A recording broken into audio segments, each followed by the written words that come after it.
हे दोस्तों, तो कैसे हैं आप सभी का आज के इस वीडियो में बहुत बहुत स्वागत है। तो फ्रेंड्स, आज के इस वीडियो में हम कंटेंट राइटिंग करना शुरू करेंगे। तो इससे पहले मैंने आपको बता दिया कि कंटेंट राइटिंग क्या होता है। कंटेंट राइटिंग को करने से पहले हमें क्या क्या बातें ध्यान में रखनी होती है, आज हम इसको स्टार्ट करते हैं। तो सबसे पहले आप नोटपैड ओपन कर लीजिए। तो इस नोटपैड के अलावा मैं आपको प्रीफर करूँगा कि माइक्रोसॉफ्ट एक्सेल और या आप गूगल डॉक्स का यूज कीजिए। गूगल डॉक्स सबसे बेस्ट मुझे लगता है, क्योंकि उसमें बहुत सारे फीचर हैं, वो क्लाउडली आपको सेव कर लेता है। तो इससे आपका स्पेस बचता है और बाद में भी आप उसको चेक कर सकते हैं। इसके अलावा उसमें बहुत सारा ऑटो सजेशन है और वो ग्रामर भी खुद से ही चेक करता है, तो इससे आपको काफ़ी फ़ायदा हो जाता है। अब हम बात करते हैं कि हमको जब लिखना स्टार्ट करना है तो कैसे करना है। तो सबसे पहले आपको स्ट्रक्चर बनाना पड़ेगा। तो जैसे कि मैं मान लीजिए मैं कंटेंट राइटिंग के बारे में ही लिख रहा हूँ कि कंटेंट राइटिंग क्या होता है। तो सबसे पहले मैं स्ट्रक्चर कैसे बनाऊँगा। सबसे पहले मेरा एक हेडलाइन होगा जो मेन हेडलाइन होगा, ओके। उसके बाद एक और हेडलाइन होगा जो सब हेडलाइन होगा।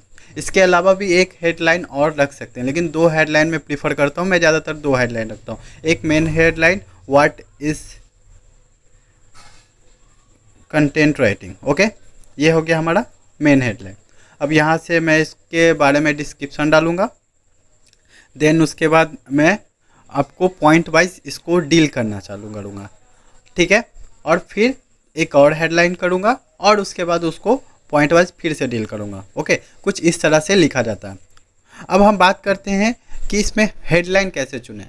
तो जो भी आपका टॉपिक हो उसी से रिलेटेड आपको हेडलाइन चुनना है। ये बहुत ही इंपॉर्टेंट है। जैसे मैं अगर कंटेंट राइटिंग लिख रहा हूँ तो इसमें अगर मेरा कंटेंट राइटिंग के ऊपर में मैं पहले पता करूँगा कि कौन कौन से कीवर्ड पे सर्चिंग बहुत ज़्यादा है। तो इसके लिए बहुत सारे टूल्स आते हैं। गूगल का एडवर्ड हो गया, कीवर्ड प्लानर हो गया, HRF और भी बहुत सारे टूल्स होते हैं। मैं एक पूरे टूल्स का वीडियो ही बनाने वाला हूँ। कंटेंट राइटिंग के लिए कौन कौन से प्रीमियम और फ्री टूल्स हैं जो आप फ्री में यूज़ कर सकते हैं, ओके, जो बेस्ट है और जो मैं पर्सनली यूज करता हूँ। अब हेडलाइन लिखने के बाद, डिस्क्रिप्शन लिखने के बाद आपको topic wise point two point deal करना है, okay. Point two point deal करने के बाद अब इसमें आपको बहुत सारा डेटा भी डालना होगा। इम्पॉर्टेंट है, डेटा बहुत इंपॉर्टेंट है। तो आप डेटा कहाँ से लेंगे। तो डेटा के लिए आप सबसे बेस्ट है कि आप क्रोम पे जाइएगा और सर्च कीजिएगा गूगल बुक्स। जिस तरह आप गूगल बुक्स सर्च कीजिएगा यहाँ पे आपको एक अलग ही मतलब दुनिया दिखेगी, ठीक है। गूगल बुक्स तो जो भी चीज़ें यहाँ आपको गूगल पे डायरेक्ट सर्च करके नहीं मिलेगी वो आपको गूगल बुक्स में मिल जाएगी। और ये सबसे अच्छी बात है कि गूगल बुक्स के जितने भी आपको डेटा मिलेंगे ना, वो यहाँ पे ये जो है ना, इसमें हम अब जाके सर्च करेंगे कुछ भी तो वहाँ पे जो हम लिखा मिलेगा, जो भी डेटा हमको मिलेगा वो यहाँ पे कॉपीराइट क्लेम नहीं कर सकते, ठीक है।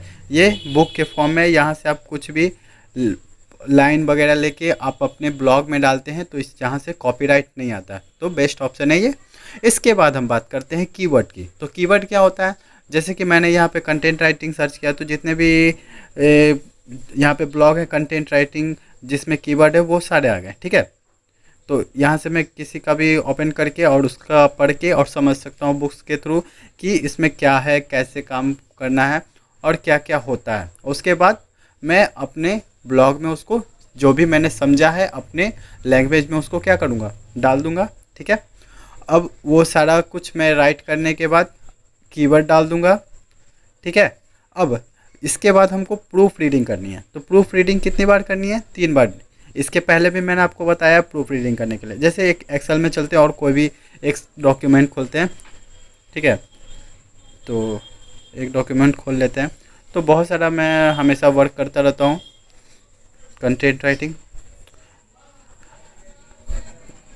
और कुछ इसके बाद आपको करना क्या है, आपको चेकआउट कर लेना है। क्योंकि एक बार अगर आपका काम ख़राब हो जाता है, आप अच्छे से नहीं लिखते हैं ना, आपको काम मिलना यहाँ मुश्किल है। उसके बाद स्टार्टिंग में आपको काम कोई नहीं देता, ठीक है, फ्रेशर को। और उसके बाद आप काम अच्छे से नहीं कर पाते हैं तो दोबारा काम मिलने के चांसेस 0% हो जाते हैं, ठीक है। तो ध्यान रखना है कि हम अच्छे से वर्क करें, ठीक है। उनको लगे कि हाँ आप आगे अच्छा काम कर सकते हैं, आप पे अगर मेहनत की जाए तो आप अच्छा कर सकते हैं, तभी वो जाकर आपको सिलेक्ट करेंगे और पे करेंगे, ठीक है। तो ये ओपन नहीं हो रही है। तो इसके बाद आपको क्या करना है, जो आपने लिखा है उसको क्या करना है, 3 बार प्रूफ रीडिंग करनी है कि उसमें कुछ गलती तो नहीं है।